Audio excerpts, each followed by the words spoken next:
So hello friends, this is MUCIAN from MUCIAN Lifestyle, okay?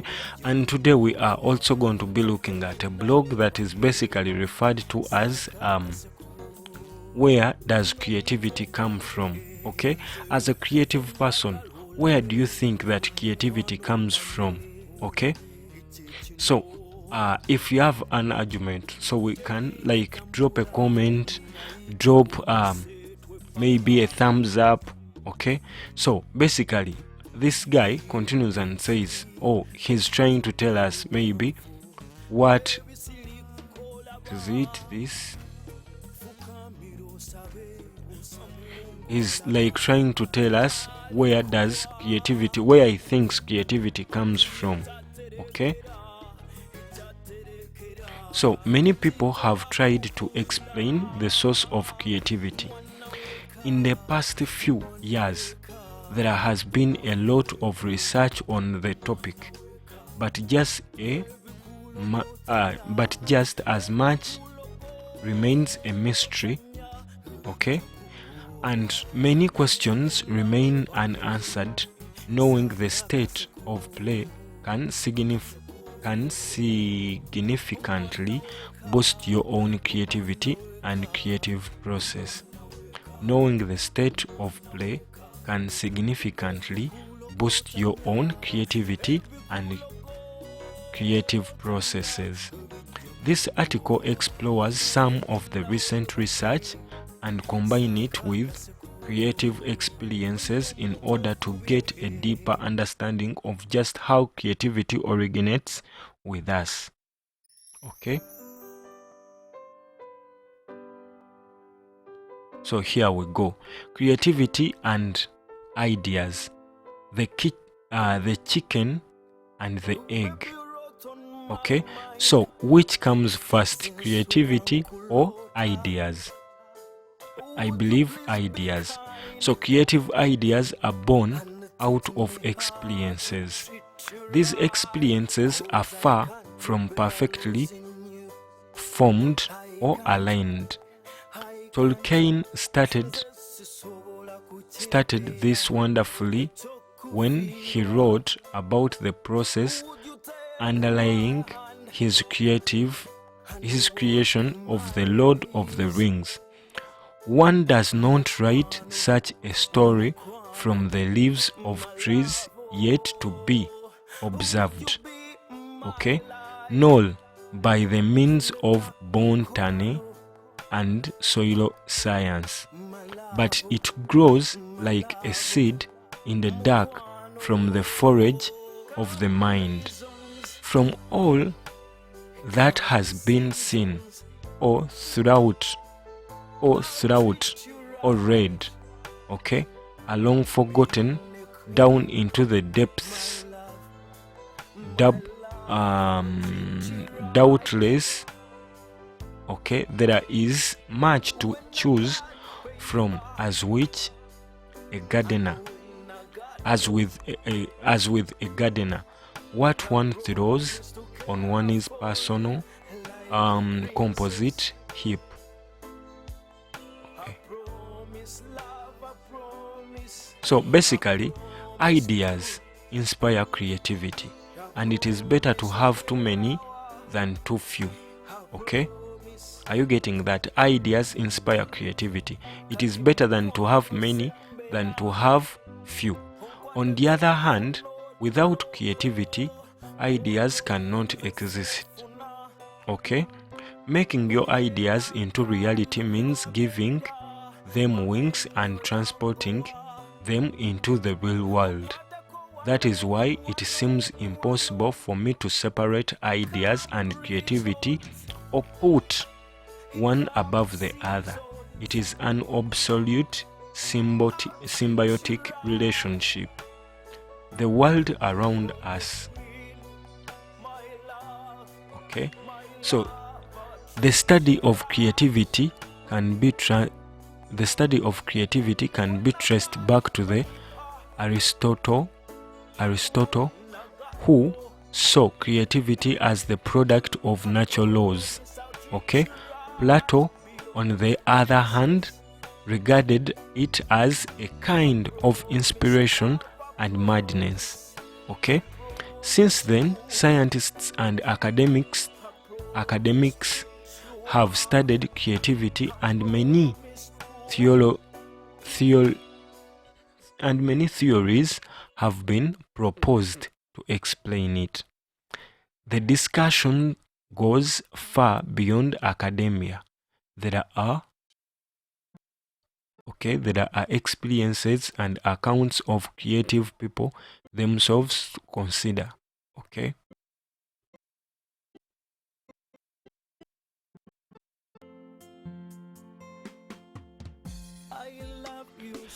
So despite of hundreds of books being written on the subject, there are no consensus on where creativity originates, but it's well worthy asking the question from the perspective of art and science, not least because it serves as a creative prompt in its own right. Okay, when we look at the world around us and see countless examples of creativity at work and at play, it is natural to ask where that creativity comes from. We are rarely satisfied when things just happen. We usually want to know how they happen and why. How did the Wright brothers invent and build their airplane? Okay, what is the basis of Nina Simon's appeal to millions of people around the world? How did Picasso come up with cubism? Where does this creative spark that underlies creative works, be it innovations, art, or ideas that have changed our world, originate? Okay. So creativity comes with a variety of sources. There is no one source of creativity. Creativity is a complex and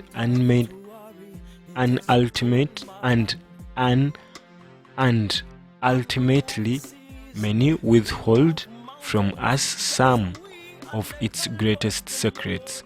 However, I think it is fair to say that we are creative beings. Our relationship to creativity has a lot to do with the world of ideas in which we have grown and our own life experiences. Scientific studies have shown no specific part of the brain that is solely associated with creativity. It seems that creativity comes from a combination of many parts and factors of the brain working together. Okay? And 70% of the intelligence is genetic.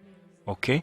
But only 30% of the creativity is heritedly, okay, which means that creativity is primarily learnt and therefore comes from many different sources, external and internal. Okay, sorry about that. So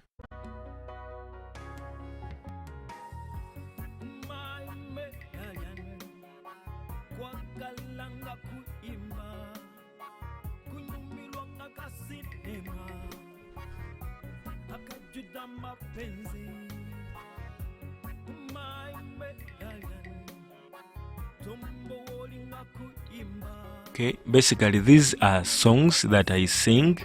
I'm a musician, and you can check out my profile on Spotify or any other streaming platform under MUCIAN, this name here. So basically that is my musical name, and these songs I'm playing in the background are basically my songs.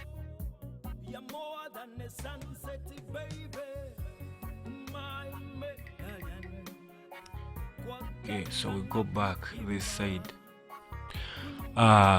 Creativity breeds creativity. Just as success breeds success, so too does creativity generate creativity. By observing the products of creativity in art, music, architecture, programming, theater, writing, business, and an infinity variety of other forms, we tap into the bottomless well of inspiration. This is especially true now that we have an incredible range of creative techniques and tools at our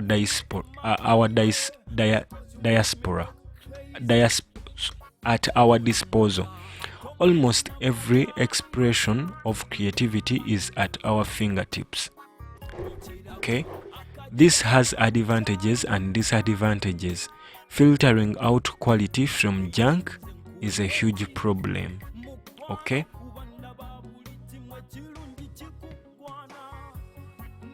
The root of creativity. The people and places we match are essential sources of creativity, provided we take the time and care to observe and learn from them. The fact is, creativity is all around us all the time. Okay? All the time. It can be found in the most unusual places. It is certainly not limited to the artists or musicians typically associated with creativity. It is a mistake to look only at the outliers.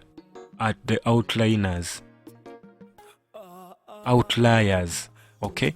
Another misconception I sometimes encounter is that creativity is limited to simply recombining facts or knowledge into something else. If it were, this would be a short article and quick to write. Creativity is about synthesizing knowledge and experience and the wisdom gained from it as we go through life. The experiences of daily life, the ebb and the flow of our thoughts and feelings, our own imagination, our dreams, and the world around us are all sources of creativity. Creativity is a skill. So how is it a skill? The bottom line is that creativity is a skill that anyone can learn and develop, not something divinely gifted to precious few. Okay? So we are going to be continuing. Let me get some music.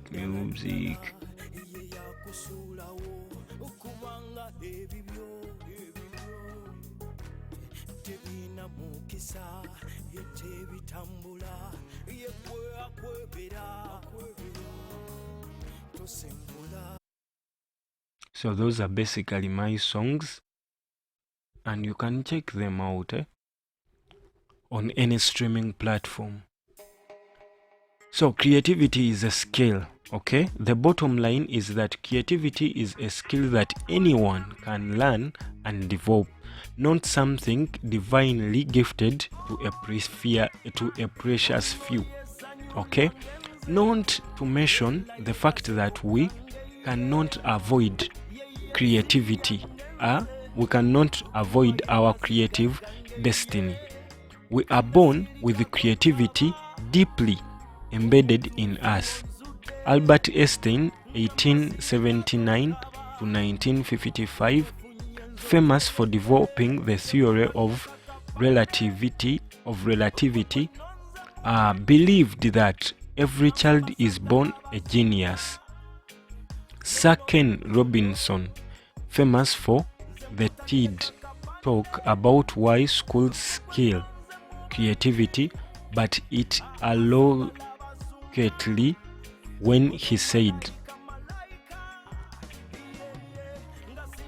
like many human abilities, our creative powers can be cultivated and refined. This involves an increasing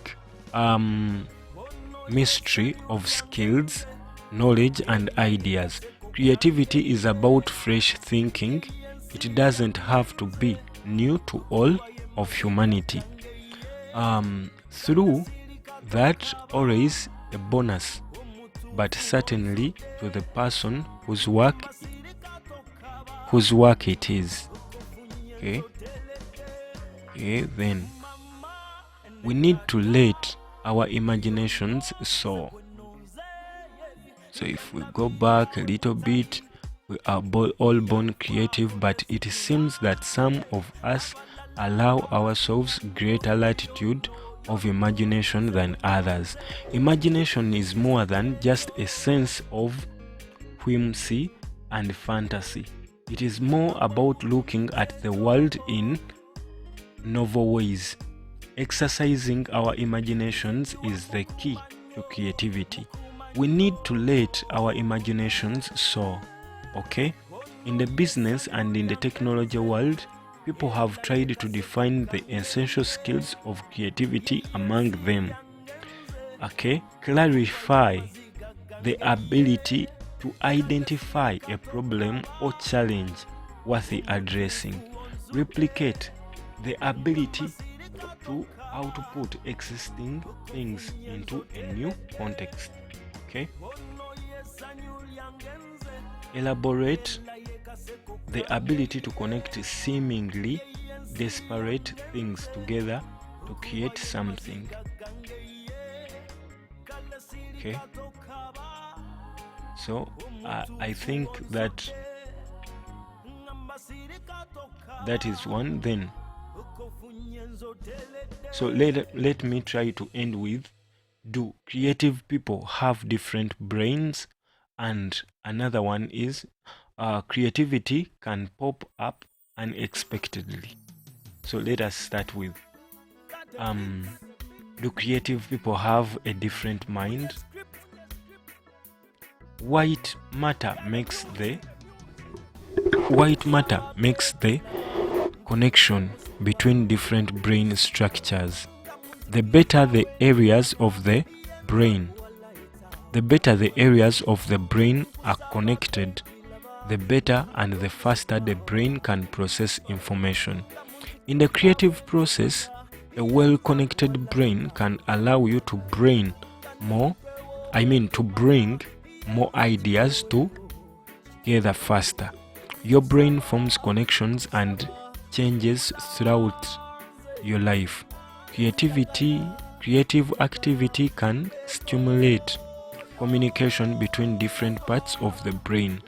Artists and creative people use the right side of the brain, okay, which is associated with the creativity more than others.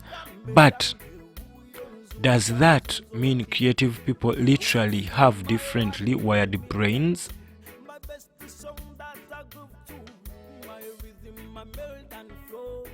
Researchers at the University of Utah dispelled the myth that there were right-brained and left-brained people when they studied more than 1,000 people with MRI brain scan in 2023. They concluded our data are not consistent with a whole brain phenotype, okay, of greater left-brained or greater right-brained network strength in individuals.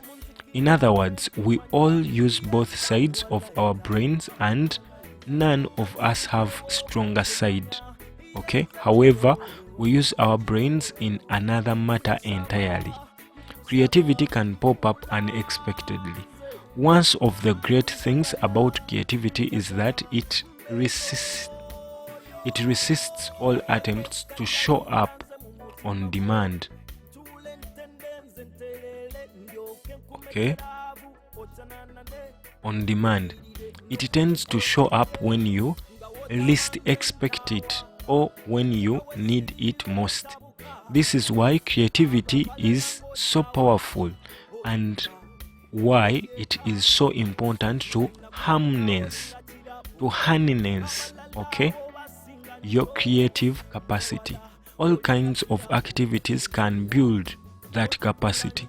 It is imperative to have a way to capture our creative impulses, our crazy and brilliant ideas, or your sparks of creative inspirations as they arise before they melt into oblivion.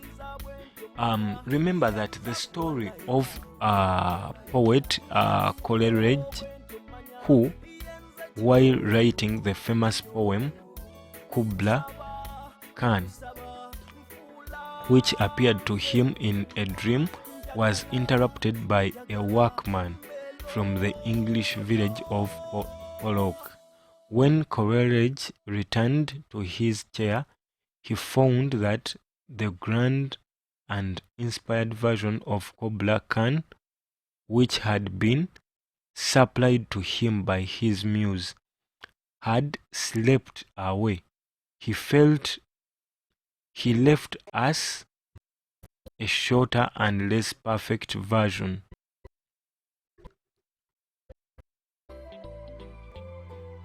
Okay? Hack our brains to increase our creativity. We can take advantage of recent developments in neuroscience to better produce the creative ideas we need to do our jobs. Neuron science is constantly evolving, as are methods and techniques for improving mental activity, including creativity by using the brain. An approach is known as brain hacking.